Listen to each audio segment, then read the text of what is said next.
بسم اللہ الرحمن الرحیم نحمدہ ونصلی علی رسولہ الکریم اما بعد۔ معزز سامعین، حرکت الدفاع عن السنہ یوٹیوب چینل میں آپ سب کا خیر مقدم ہے۔ سلامتی ہو آپ سب لوگوں پر۔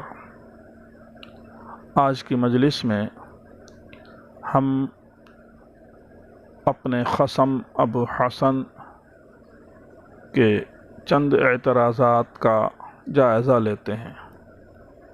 موصوف نے لکھا، بندہ جب تقلید شخصی کی مذموم لعنت میں پڑتا ہے تو پھر کیا کیا گل کھلتے ہیں کہ فرقہ در فرقہ۔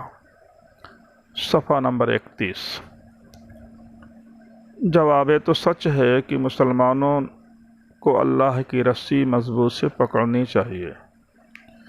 اللہ کی رسی سے اگر کوئی غافل ہو تو خواہ مقلد ہو کہ غیر مقلد، شیطان کا لقمہ ضرور بنے گا۔ عموماً مذہبی آزادی کے دعوے دار لوگ شیطان کا لقمہ بنے۔ غیر مقلدین کی 200 سالہ تاریخ ہمارے سامنے ہے۔ سب سے پہلے ہمارے ملک میں عبدالحق بنارسی نے ترک تقلید کا جھنڈا بلند کیا۔ ملک غلام ہونے کے باوجود اہل سنت الجماعت کے رہتے ہوئے کوئی بھی صحابہ پر تبرہ کی جرأت نہیں کر سکتا تھا، لیکن جب تقلید سے آزادی کا نعرہ لگا، سامراج مطمئن ہو گیا کہ اب ہماری محنت کامیاب ہو گئی، یہ لوگ آپس میں لڑے مریں گے اور کچھ دنوں تک راج آسان ہو جائے گا۔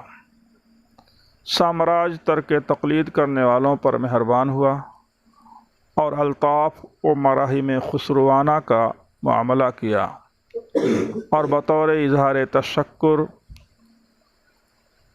ان ملک و ملت کے غداروں نے ائمہ اسلام کی تقلید سے نکل کر سامراج کی غلامی کا پٹا باندھا۔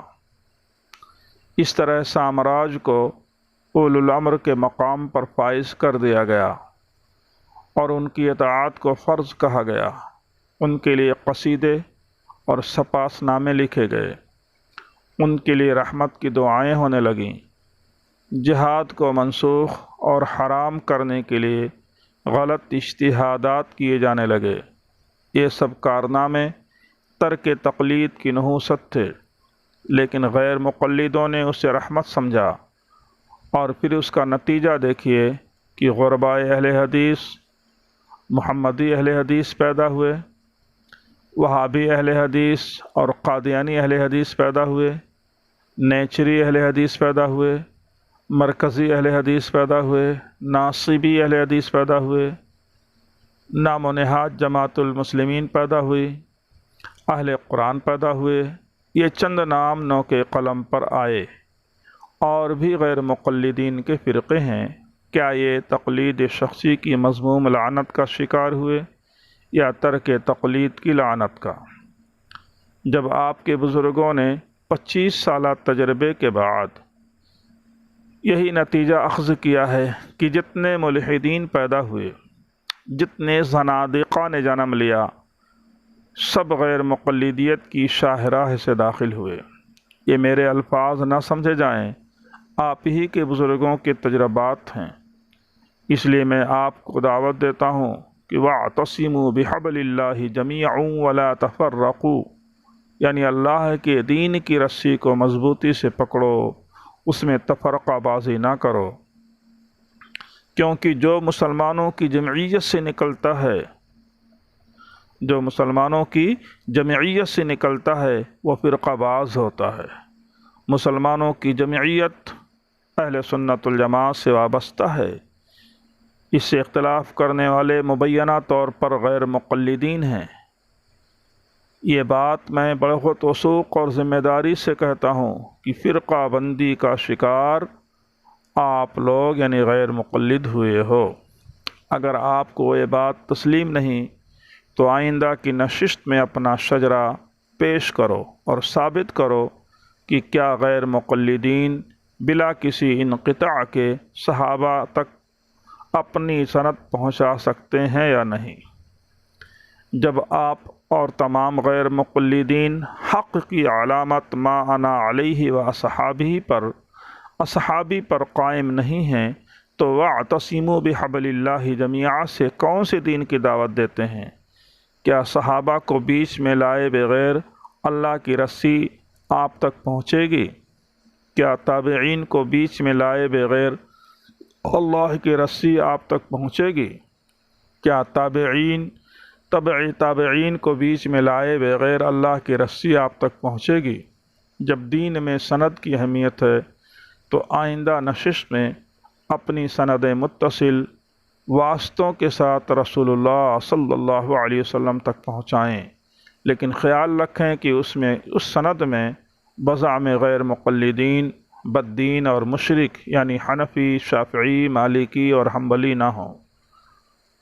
اس کے لیے وقت لے لو اور آل پاکستان اہل حدیث، آل انڈیا اہل حدیث، آل بنگلہ دیش اہل حدیث یا عالمی اہل حدیث کے تمام غیر مقلدوں کو جمع کرو اور ان سے کہو کہ غیر مقلدوں کا سلسلہ نسب ثابت کریں۔